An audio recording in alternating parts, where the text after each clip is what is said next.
Muito bom ver os irmãos aqui presentes, a gente fica sempre contente.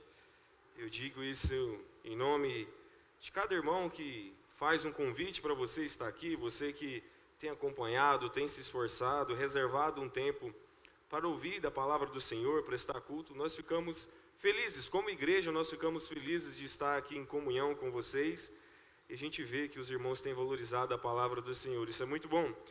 Nós hoje queremos falar de um assunto muito importante para nossas vidas. Nós acreditamos que a palavra de Deus ela é viva e ela é eficaz e ela tem poder de transformar as nossas vidas, e eu creio fielmente nisso. Eu espero que hoje ela esteja trazendo efeitos positivos em sua vida, fazendo com que pessoas que talvez que não tenham o Senhor como Salvador possam estar tendo esse encontro hoje. Se você talvez é uma pessoa que tem Jesus como Senhor e Salvador, mas talvez está desanimado, longe, eu espero que a palavra do Senhor hoje, ela possa estar te alcançando e produzindo algo novo, novidade na sua vida. Assim nós pedimos que o Senhor esteja atuando neste momento.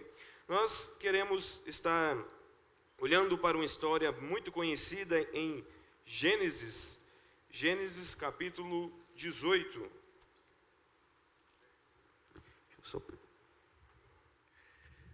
Gênesis capítulo 18, nós vamos estar olhando para um ato de juízo e graça de Deus. Essa passagem vai destacar o juízo e a graça de Deus.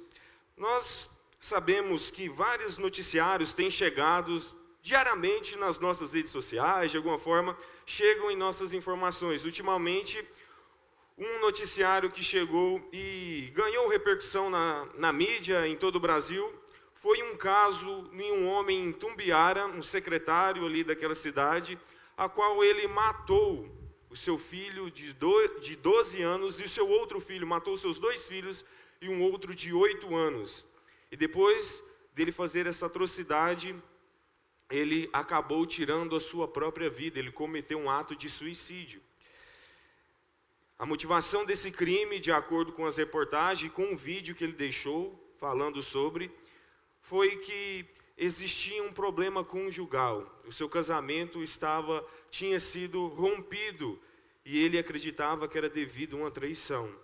E como um ato talvez de punir a sua esposa, ele matou os seus próprios filhos e tirou a sua própria vida. Nós estamos vivendo dias que parece que está estranho, não é verdade? Nós olhamos, a maldade tem aumentado de tal forma, violência nem se fala.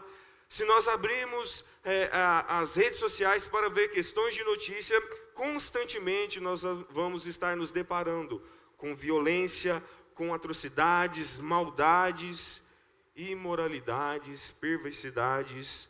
Tudo isso tem se multiplicado de forma espantosa. De uma forma espantosa que tem impactado a gente negativamente. Até onde o coração do ser humano pode chegar.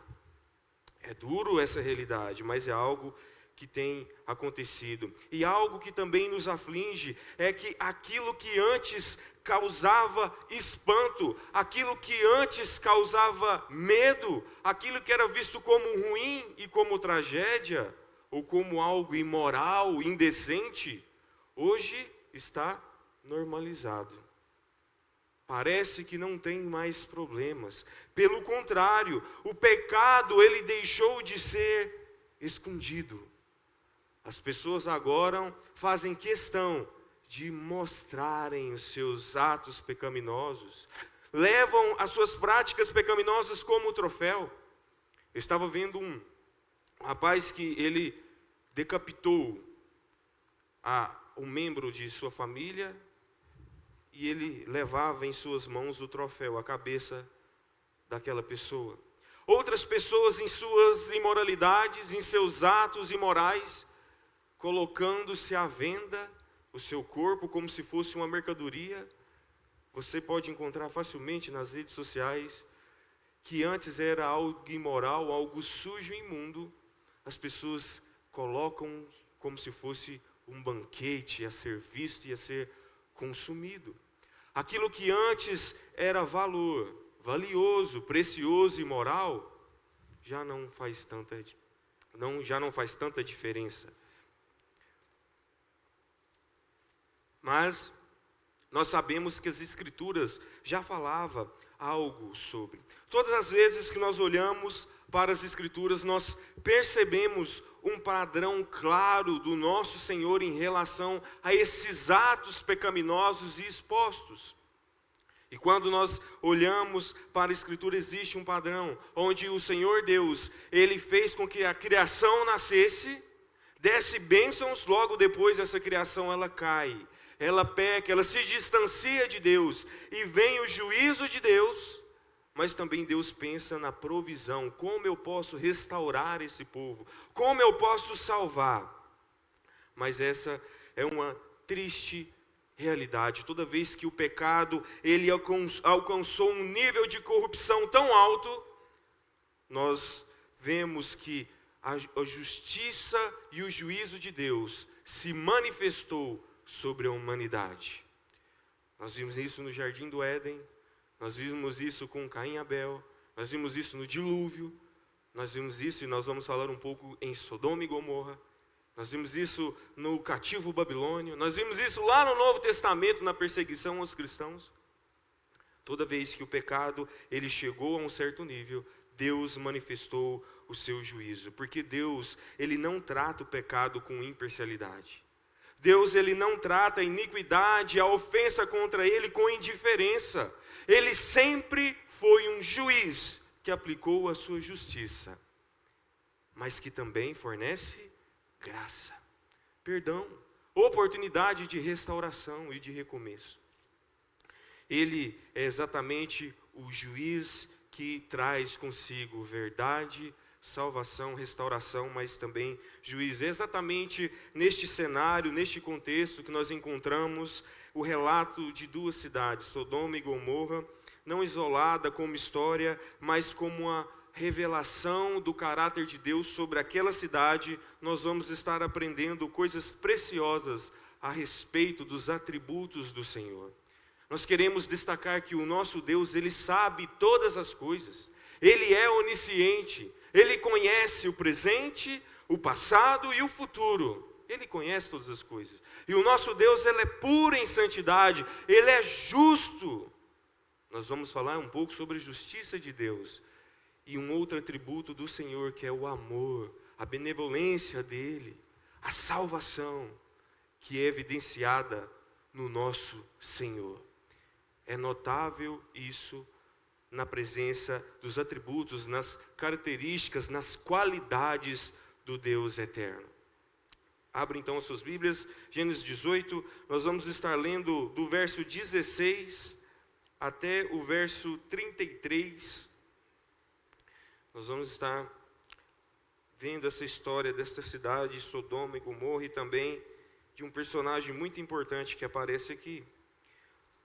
Quando aqueles homens se levantaram dali, olharam para Sodoma, e Abraão ia com eles, para os encaminhar. O Senhor disse: será que eu devo esconder a Abraão o que eu estou para fazer? Visto que Abraão certamente virá a ser uma grande e poderosa nação, e nele serão benditas todas as nações da terra, porque eu o escolhi para que ordene aos seus filhos e sua casa depois dele, a fim de que guardem o caminho do Senhor e pratiquem a justiça e o juízo, para que o Senhor faça vir sobre Abraão o que lhe prometeu. Então o Senhor disse: o clamor contra Sodoma e Gomorra tem aumentado e o seu pecado é gravíssimo. Descerei e verei se de fato o que tem praticado corresponde a esse clamor que veio até mim. E se este não for o caso, eu ficarei sabendo. Assim aqueles homens partiram dali e foram para Sodoma, mas Abraão ainda permaneceu na presença do Senhor. E aproximando Abraão perguntou: será que vais destruir o justo com o ímpio? Se houver por acaso 50 justos na cidade, ainda assim destruirá e não pouparás o lugar por amor dos 50 justos que se encontram nela? Longe de ti fizeres tal coisa, matar o justo com o ímpio, como se o justo fosse igual ao ímpio. Longe de ti será que o juiz de toda a terra não faria justiça? Então o Senhor disse: se eu encontrar 50 justos dentro da cidade de Sodoma, pouparei a cidade toda por amor a eles. Abraão continuou: eis que me atrevi a falar ao Senhor, eu que sou pó e cinza, caso faltarem 5 para 50 justos, destruiria por isso toda a cidade? Deus respondeu: não a destruirei. Se encontrar ali 45, não destruiria. Então Abraão disse: e se por acaso haver ali apenas 40? Deus respondeu: não o farei por amor aos 40. Abraão insistiu: não se ire, Senhor, se eu continuar a falar. E se houver ali apenas 30? O Senhor respondeu: não o farei. E se eu encontrar ali 30? Não o farei se eu encontrar ali 30. Abraão continuou: eis que me atrevi a falar ao Senhor, e se por acaso houver ali apenas 20, Senhor? Apenas 20. O Senhor respondeu: não a destruirei por amor aos 20. Aí eu pensei que aqui acabava, mas continua ainda. Tem mais.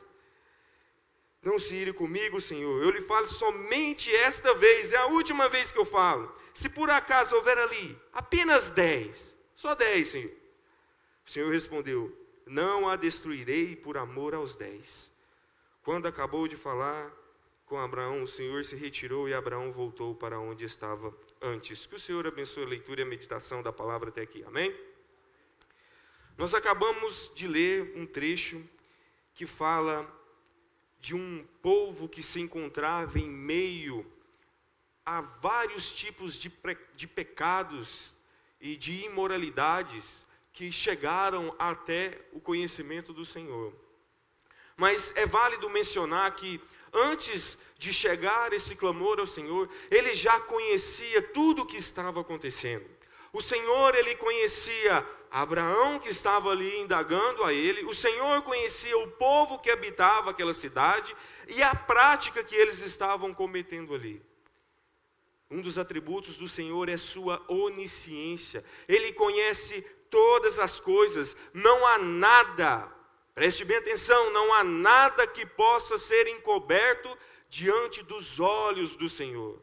Ele não só conhece as ações, as práticas, nós vamos ver isso, mas ele conhece o nosso coração.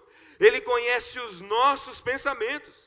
Enquanto eu estou aqui falando, e talvez você esteja imaginando: rapaz, amanhã eu vou ter que chegar, vou organizar isso no serviço, ou será quanto que vai ficar o próximo jogo da seleção brasileira? Que time ruim, pelo amor de Deus, Vinícius Júnior não está jogando nada. Talvez você está imaginando isso, e o Senhor está aqui sondando a sua mente. Nossa, será que eu chegar, vou ter que esquentar a janta? Será que lá na minha mãe não vai ter comida para fazer, não?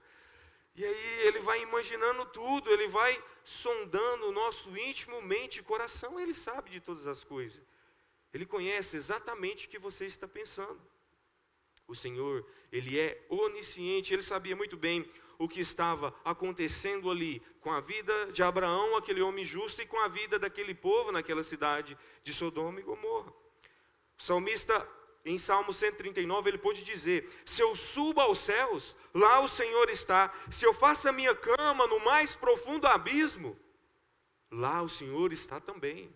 Ele está dizendo: para onde que eu vou, o Senhor sabe. Não tem lugar, não tem para onde esconder. O Senhor conhece em qualquer lugar que eu estiver, o que eu estiver pensando. O Senhor sabe de todas as coisas. Nessa própria passagem, em alguns versos anteriores, que eu não li, senão nós não iríamos conseguir desenvolver o assunto no tempo que nós temos. Mas seria interessante nós lermos um pouco anterior, onde que fala da promessa, Deus retificando ou confirmando a promessa a ele, a Abraão e Sara, e depois os atos dele de punição à cidade de Sodoma e Gomorra. Mas nos versos anteriores, do verso 12 ao 15, o Senhor, ele aparece, na verdade aparece 3 homens diante de Abraão. E nós sabemos que era o Senhor mais 2 anjos, porque depois na passagem, no capítulo 19, nós vamos ver que as 2 pessoas que aparecem ali vão para a cidade de Sodoma e Gomorra e eram anjos. E este que ficou com Abraão conversando com ele confirma a promessa que ele tinha feito antes. Era Deus eterno se materializando para Abraão. falando: lembra da promessa que eu te falei, que a tua mulher ia ficar grávida, mesmo sendo velha? 90 anos, gente, não tem condição, vai ficar sim. E nisso Abraão, mas Sara até tomaram atitudes precipitadas, pegaram a serva Agar e ali Abraão teve relacionamento com ela e deu à luz a um filho Ismael, mas não era o filho da promessa. E ele falou: não é esse. A Linda vai ter um filho dela, Sara vai ter um filho. E ela imaginou. Como é que pode? Ela imaginou, ela não falou, ela riu, debochou por dentro. Como que pode? Eu já velha, não tem mais ciclo, não tem mais fertilidade, não tem como ter filho. E o Senhor Deus, sendo onisciente, sondou lá dentro da mente dela. Falou: Abraão, por que a sua mulher está rindo? Por que ela está duvidando que a sua promessa vai ser cumprida? Será que aquilo que aos olhos humanos, sim, parece impossível, mas será que existe alguma coisa impossível para Deus? E ela falou assim: não, eu não ri não, porque ela de certa ela imaginou, mas eu não externei isso que eu falei. Eu pensei que dentro da cachola, estava dentro da cabeça, do coração. Mas o Senhor foi lá e sabia exatamente o que passava lá. Não mente para mim. Eu sei que você riu, que você desacreditou. Ela ficou espantada. E uma das coisas que eu queria trazer aqui para os irmãos, fazer um adendo, abrir um parêntese aqui, é que o Senhor, Ele conhece todos os nossos pensamentos.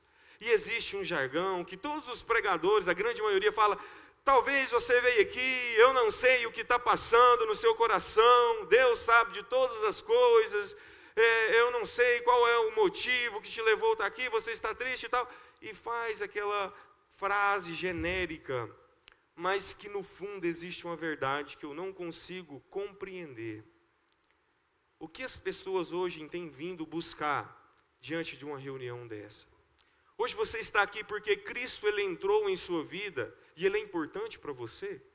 Você está aqui porque você quer cultuar ao Deus que te salvou, que tem cuidado de sua vida, que tem cuidado de sua família, que tem provido condições para você viver e ter de onde tirar recursos?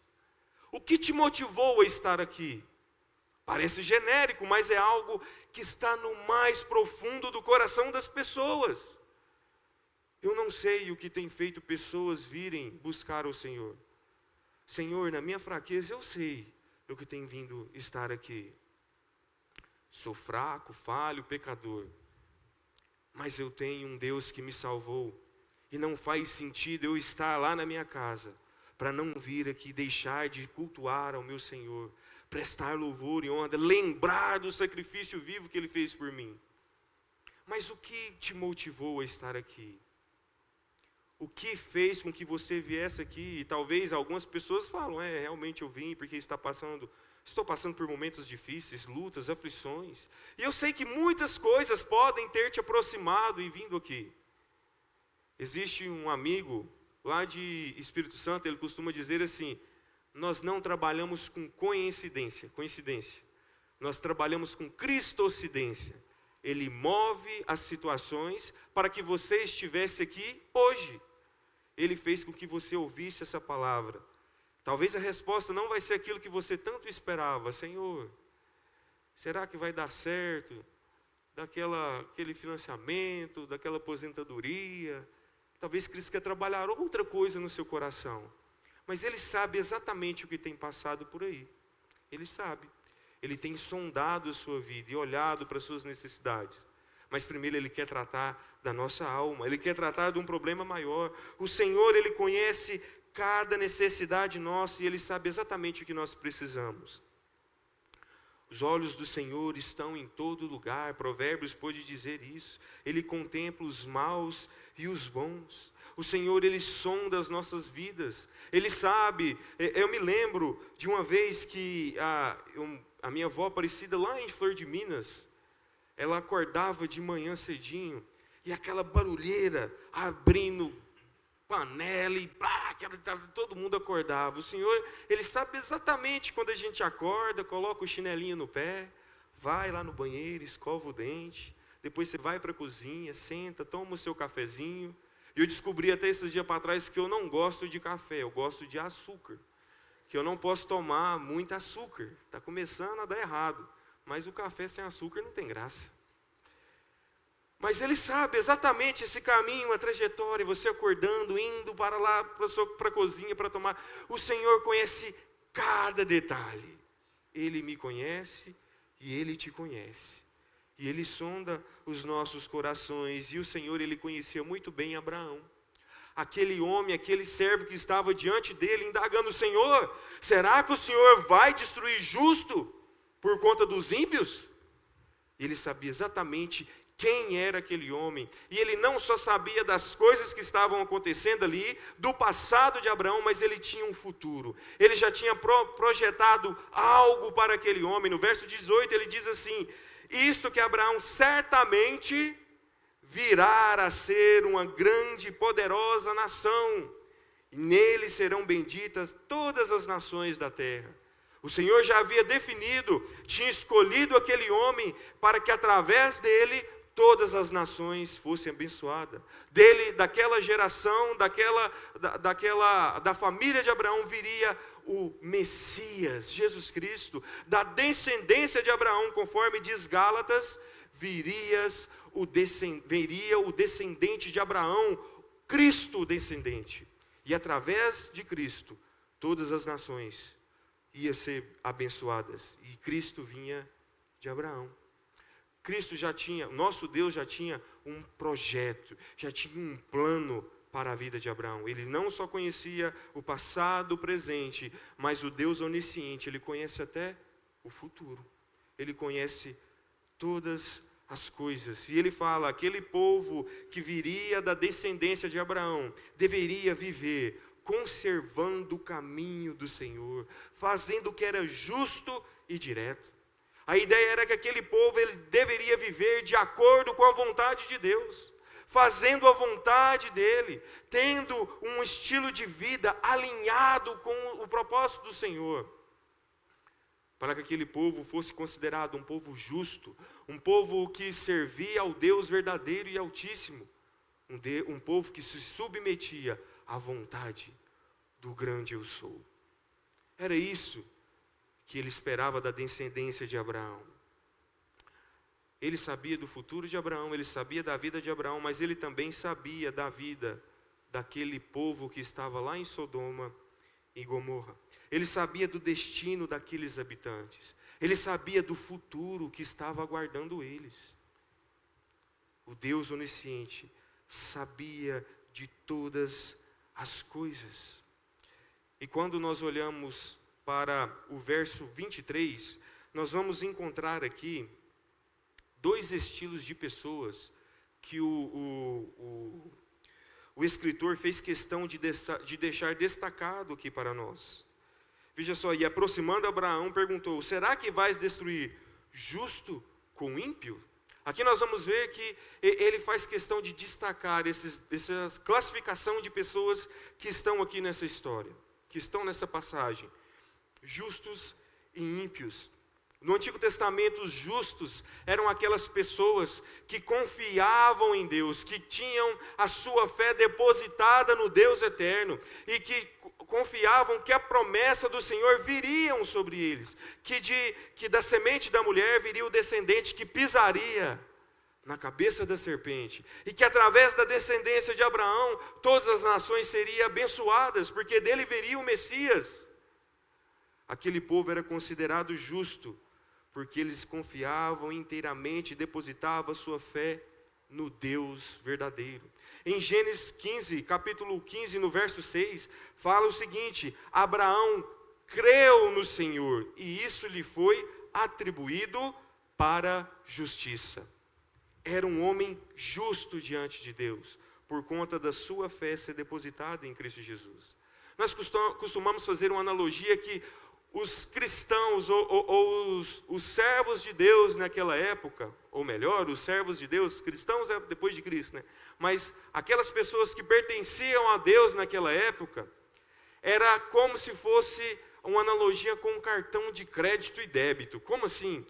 Eles acreditavam que eles olhavam lá na frente, o Messias viria para libertar aquele povo da opressão, para justificar ele, havia uma ideia de o crédito que seria pago. Jesus iria pagar o crédito para que eles fossem justificados. Então eles depositavam a fé nele, no Senhor, acreditando que futuramente a fatura iria ser paga.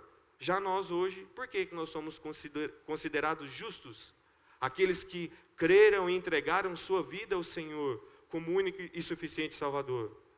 Aí nós estamos com cartão de débito. Eu sei que é meio complicado esse negócio do débito. Eu estou mais no crédito ultimamente. Mas, pessoal que acreditava em Cristo, a fatura já foi paga. O valor já foi debitado numa cruz. Os justos do Antigo Testamento olhavam para um futuro. Vai ser pago. E nós olhamos para o que passou. Foi pago. Somos justificados em Cristo. E eles eram justificados pela sua fé em Deus, acreditando que as promessas iriam se cumprir. Então, a sua vida, ela mantinha uma vida de obediência, olhando para o alvo que era o Senhor Deus, o Todo-Poderoso. Já os ímpios eram aquelas pessoas que não temiam a Deus, viviam de forma dissoluta, viviam nas práticas pecaminosas, não estavam importando se Deus estava aprovando ou reprovando as suas atitudes, viviam naquilo que nós chamamos de depravação total. O pecado consumindo todo o seu ser, influenciando todas as áreas de sua vida, ao ponto deles estarem afogados, imersos no pecado, e não responderem ao chamado de um Deus vivo. Estavam completamente separados de Deus. E essa separação o colocava eles de posição de inimigos de Deus, merecedores da ira vindoura de Deus. Olha só, é muito sério essa situação de pessoas que são consideradas ímpias diante do Senhor. Pessoas que não têm o temor a Deus, que vivem na contramão daquilo que Deus espera. Porque certamente irão ter que suportar, ou vão ter que lidar com a ira vindoura de Deus. E eu não quero lidar com isso. Uma das coisas que nós vemos também na continuação da leitura é que o nosso Deus, ele não é só onisciente, ele não só conhece todas as coisas, mas nós já estamos falando que o nosso Deus, ele não tolera o pecado. Por mais que ele ame o pecador, ele não tolera que nós continuemos nas vidas práticas continuamente do pecado.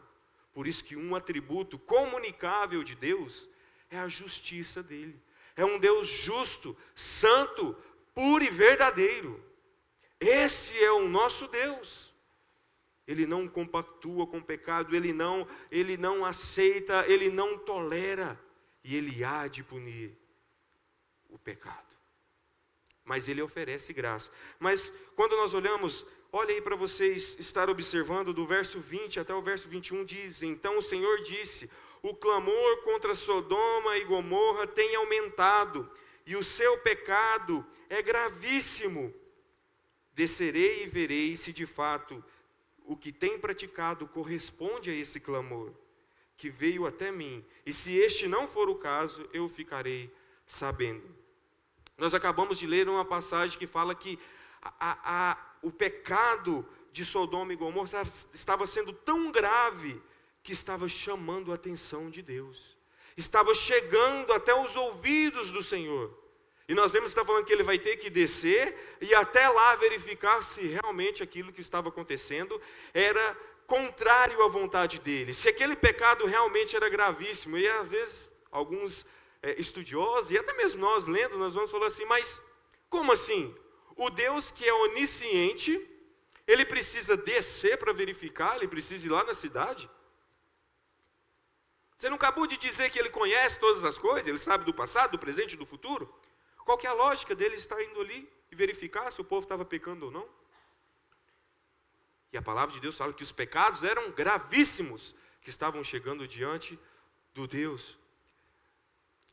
O que nós entendemos é que aqui existe uma linguagem que os escritores utilizam de maneira pedagógica, para nos ensinar e nos mostrar de uma maneira que nós podemos entender de forma mais clara e objetiva os sentimentos do Senhor, a ação do Senhor, a maneira que Ele nos mostra os seus atributos, a maneira que Ele nos comunica as suas verdades, a sua justiça. Essa é uma linguagem que utiliza para que nós possamos estar compreendendo melhor as ações do nosso Deus. E principalmente aqui, para nós percebermos que o nosso Deus, Ele não é injusto. Isso acontece também em outras passagens. Gênesis 6, capítulo 6, no verso 6, existe uma passagem quando Deus, Ele olha para a humanidade que estava no seu pecado, da mesma forma de Sodoma e Gomorra, no pecado de tudo quanto é tipo de imundície, e Ele fala que Ele se arrependeu de criar o homem. A mesma linguagem aqui. Mas como assim? Deus, Ele não é homem para mentir, nem filho do homem para que se arrependa. Como que Deus se arrependeu de criar o homem? Nós falamos que essa é uma figura de linguagem que Ele utiliza para mostrar a tristeza que estava no coração dele. Sabe quando você fica arrependido de alguma coisa e fala assim, cara, não compensou fazer isso não. Eu gastei energia, investi dinheiro, gastei meu tempo, fiz tudo. E não me valoriza. Não valoriza o que eu tenho feito, não olha, não observa. O tanto que é ruim quando nós nos sentimos desvalorizados. Quando a gente esforça para tentar fazer o bem para alguém. O sentimento que Deus queria trazer era esse. O arrependimento. Cara, arrependi daquele negócio, não valeu a pena. Gastei muito dinheiro, o carro está dando muito defeito, não compensou não. Se eu pudesse, voltava atrás. É esse sentimento que mostra. É esse sentimento de arrependimento, uma tristeza no íntimo do coração. Tem negócio que não tem volta, viu, Eliseu? Mas é esse sentimento de arrependimento, e ali ele está falando de, olha, ele sentiu ali a necessidade de ir até lá. E ele utiliza aqui 3 verbozinhos. Eu vou descer, eu vou ver, e aí sim, eu saberei o que está acontecendo. Isso nos mostra que a justiça de Deus, ela não é frágil igual a nossa. Eu estava vendo reportagem de um homem que ficou 15 anos preso injustamente, até que descobriram que ele não tinha matado a pessoa. Que filmaram e pegaram ele por trás, a imagem não era tão nítida e confundiram ele com outra pessoa, até ele explicar que focinho de porco na tomada durou 15 anos. 15 anos aquele homem preso. A justiça de Deus não é assim. Ela não confunde você com outra pessoa. Ela sabe exatamente o que está passando. Mas quando ele vai, ele observa, ele vê e ele sabe, ele nos está mostrando que o juízo de Deus, ele é criterioso, ele é inquestionável e ele é verdadeiro. Ele soube, como hoje ele também sabe, o que tem passado na vida da humanidade. Abraão, diante disso, no verso 23, ele vai questionar, Senhor, o Senhor vai matar os ímpios? Você vai matar os justos por conta dos ímpios? O Senhor vai destruir tudo por conta dos ímpios? E aí agora ele vai começar a levantar um número hipotético, né, de pessoas justas naquela cidade. Senhor, e se tiver 50? Não, não destruirei. Se tiver 45? Não. Me lembra a maneira que criança tenta relacionar com a gente, né? Tios, vós, pai sabe disso. Pai, mas e se eu tirar 10 na prova? Aí eu ganho um brinquedo? Ganho. Tá, mas se eu não conseguir tão bem, for 8, ganha. Mas se porventura eu esquecer de alguma coisinha, eu tirar 6,5, vai.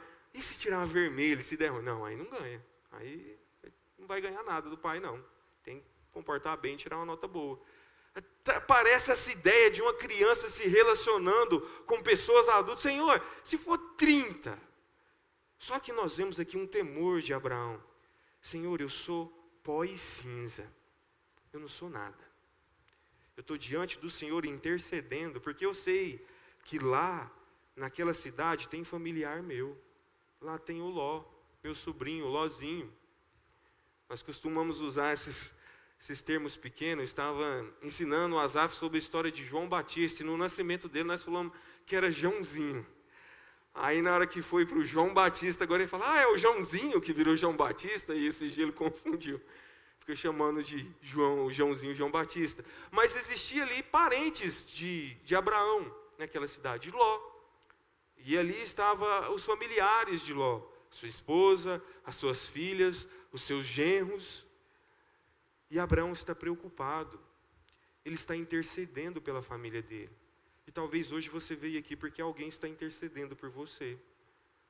Talvez a sua casa está totalmente longe de Deus.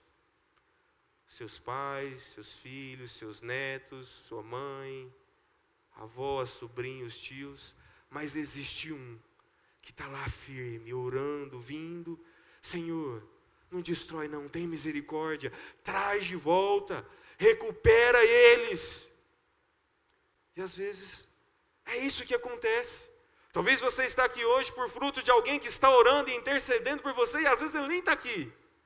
Talvez ele é de outra denominação, está cultuando em outro lugar, mas vai lá, vai na reunião. Vai ser importante você estar lá. E é isso que nós vemos, a importância de pessoas que se importam com outros, por amor. Senhor, tem misericórdia. Eu tenho um sobrinho lá, o Ló. Se o senhor vê que tem 10, certo? Ele contou os genros, as noras, foi tudo. Tem 10 lá, se tivesse, senhor, salva. Eu acho que se você tivesse falado, tem 5, tem 3. É 3, Senhor. É meus filhos, é minha esposa. É o meu sobrinho, é a esposa, é os filhos dele. Salva. Não vou destruir, eu vou salvar. E nós vemos isso que Abraão ele vai insistindo. E Deus fala, se não tiver, eu vou poupar a cidade. Porque nós sabemos que Deus ele é justiça. Ele é justo. Ele não tolera o pecado. Ao longo da história nós vimos que o ser humano, ele foi criado por Deus, abençoado por Deus. Deus permitiu que algumas coisas acontecessem. O ser humano cai. A queda é evidente. E o pecado passa a toda a humanidade. Mas ainda assim, Deus concede perdão. A possibilidade de recomeçar. Ele deixou de aplicar o juízo dele? Não. No momento, na primeira queda, no primeiro tropeço do homem lá no jardim do Éden, o homem agora vai ter que trabalhar, vai suar, a mulher vai sofrer na hora do parto, a vontade dela vai ser contra o marido, até a terra vai produzir abrolhos e espinho, todo mundo vai sofrer. Mas acaba por aí? Não. Deus dá a oportunidade de restauração e recomeço. Calma aí, estou mandando o Messias, ele vai reconciliar vocês. Ele vai livrar vocês da ira vindoura de Deus. Então nós entendemos que um outro atributo de Deus é seu amor. Nós tínhamos mais algumas coisas para estar falando, só que eu não quero tomar o tempo de vocês. Mas é importante nós lembrarmos que o atributo de Deus, o amor, a benevolência dele, a bondade, a longanimidade, a paciência que ele tem com a gente, ela é evidenciada não somente na vida daqueles homens ali, na vida de Abraão, de Ló, de outras pessoas mais, mas até mesmo nas nossas próprias vidas. Quantas vezes eu merecia, talvez, ser punido da maneira mais rígida possível. E Deus me perdoou. E Deus demonstrou amor por mim. Eu não merecia nada. Mas Ele nos ama e nos oferece a possibilidade de sermos restaurados com Ele. Um dos atributos de Deus, da qualidade de Deus, é apresentar o amor que salva e que restaura. As pessoas que não se arrependeram e que viviam no pecado, e quando nós olhamos para as passagens que nós encontramos no capítulo 19, nós vemos que aquele povo, ele praticava as mais perversas coisas que poderiam ser. eles falam que os moços mais velhos e até os mais novos que estavam ali na cidade, quando os dois anjos entram naquela cidade, eles queriam ter relações com aqueles homens, que eles não sabiam que eram anjos. E aí eles entram para dentro da casa de Ló, que Ló leva eles para dentro da sua casa, e a passagem bíblica fala que eles queriam tirar eles dali de dentro para poder abusar deles sexualmente falando. É um termo ruim de dizer, mas estrupar aqueles homens. Olha o grau de pecado que existia ali. E Deus pune aquela cidade. Deus pune aquelas pessoas. Deus, Ele vai nos mostrar, nós vamos ler sobre isso. Ele manda fogo e enxofre sobre aquela cidade e destrói tudo. Vira pó e cinza. Acaba com tudo. Mas nós sabemos que o nosso Deus, Ele é amor e Ele providencia salvação para aqueles que se arrependem. E nessa parte do amor de Deus, nós podemos encontrar ela no capítulo 19, no verso 15 e 16. Olha só. Ao amanhecer, os anjos apareceram a Ló, dizendo: levante-se, pegue a sua mulher, as suas 2 filhas, que aqui se encontram, e saia daqui, para que você não morra quando a cidade for castigada. Como, porém, ele se demorasse, aqueles homens pegaram pela mão, ele, a sua mulher e as 2 filhas, sendo ele o Senhor misericordioso, e o tiraram e puseram para fora da cidade. Deus salva Ló e sua família.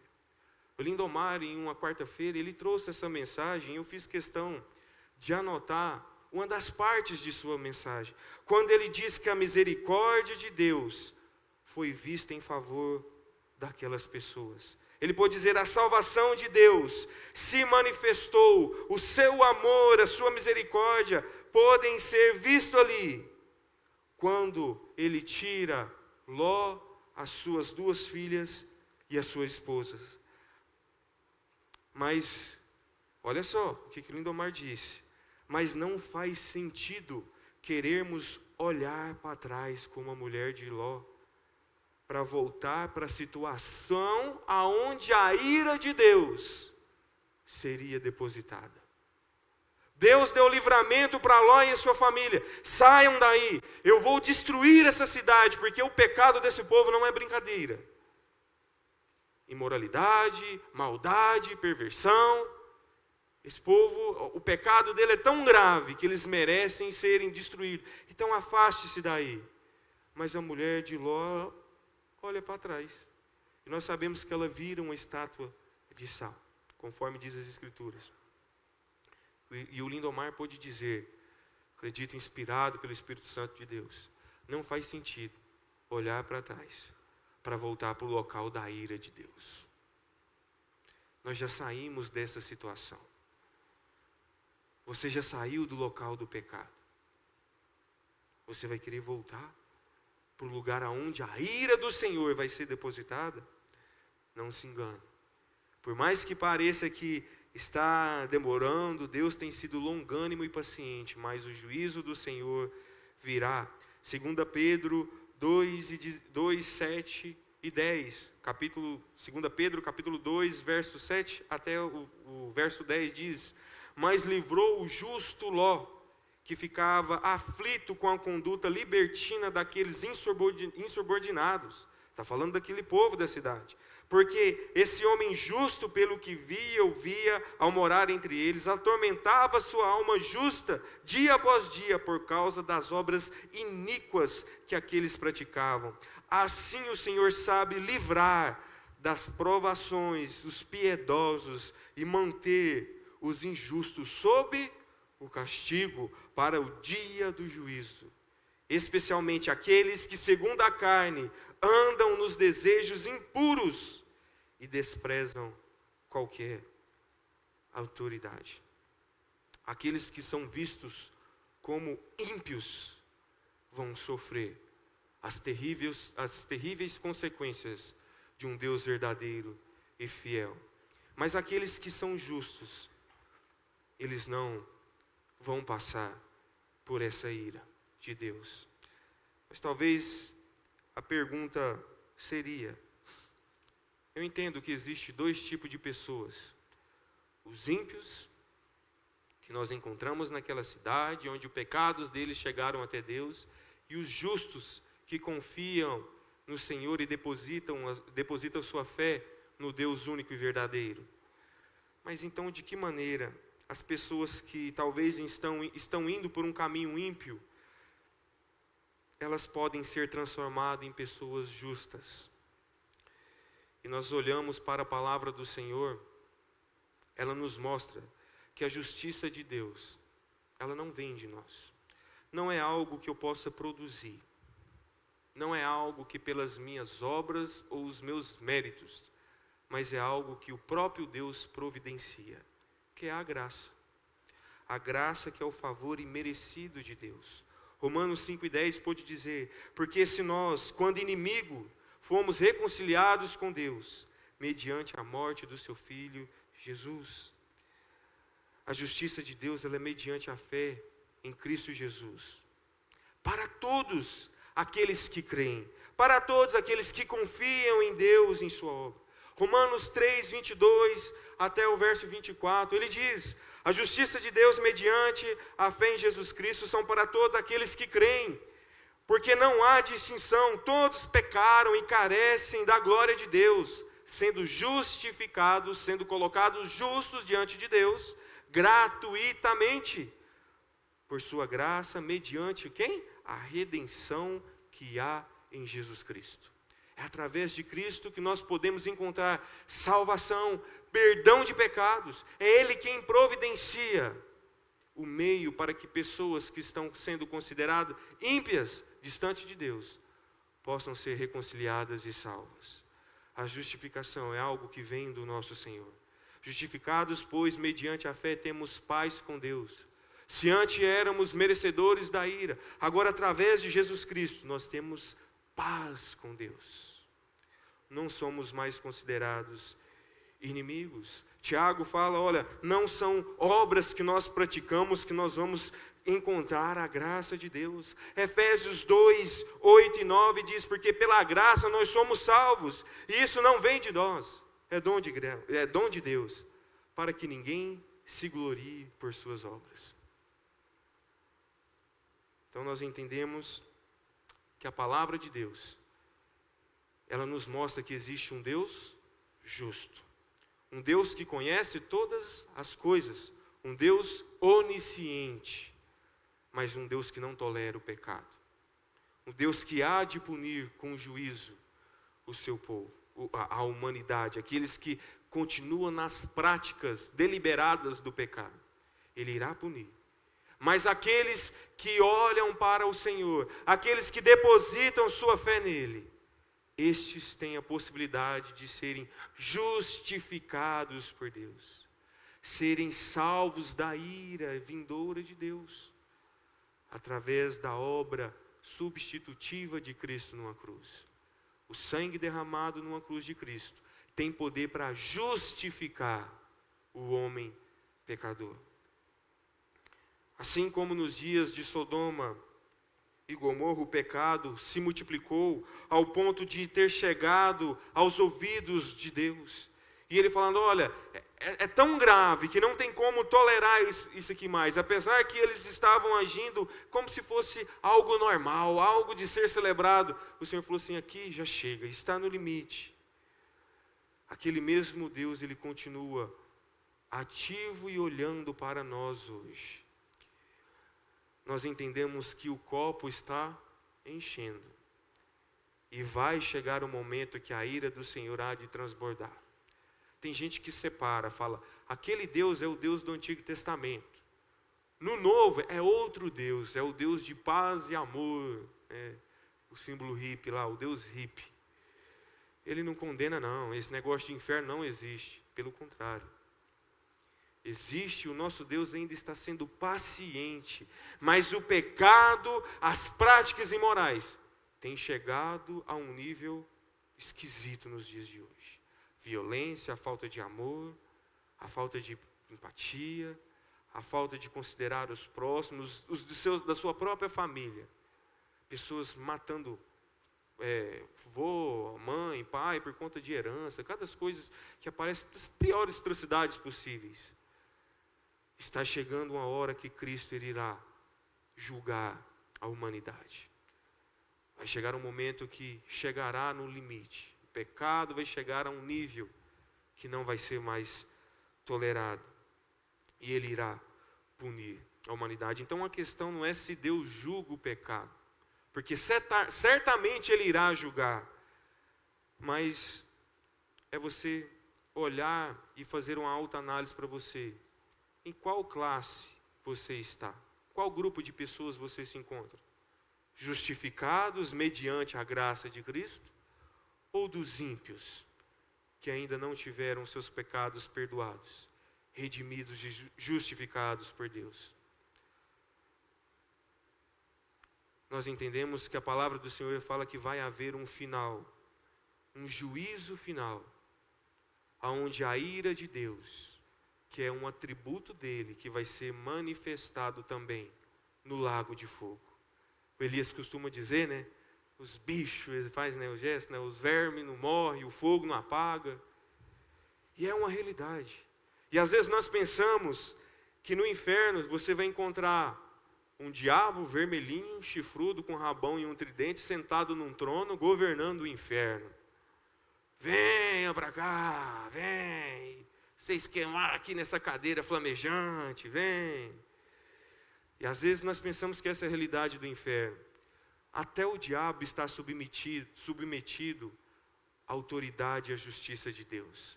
Ele não é dono do inferno. Como assim, Wallace? O nosso Deus, Ele que criou e preparou o inferno, o diabo e para aqueles que não vão crer em Jesus Cristo como Senhor e Salvador.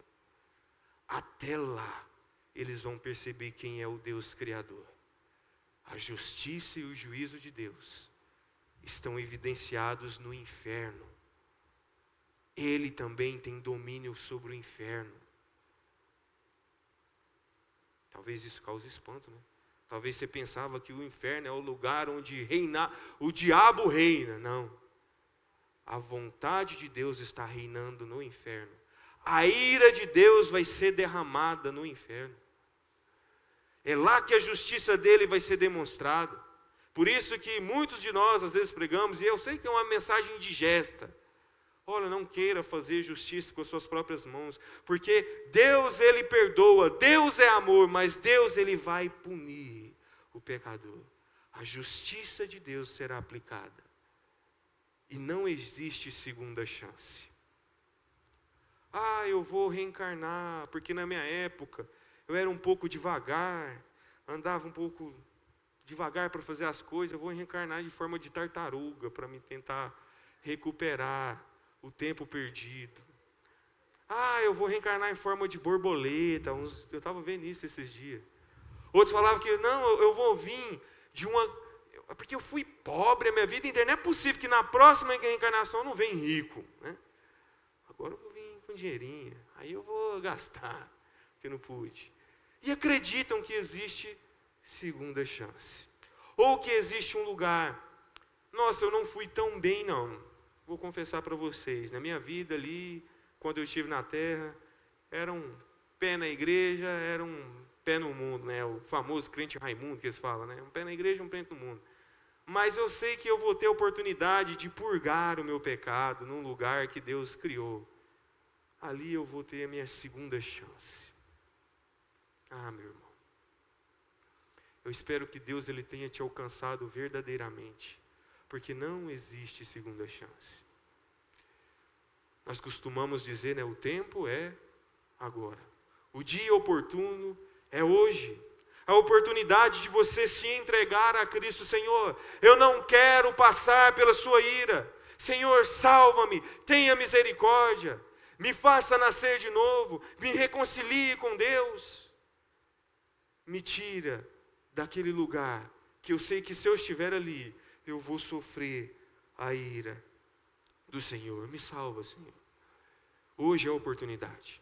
Hoje é o dia de você ter Ele como Senhor e Salvador de sua vida. porque depois não haverá mais chance.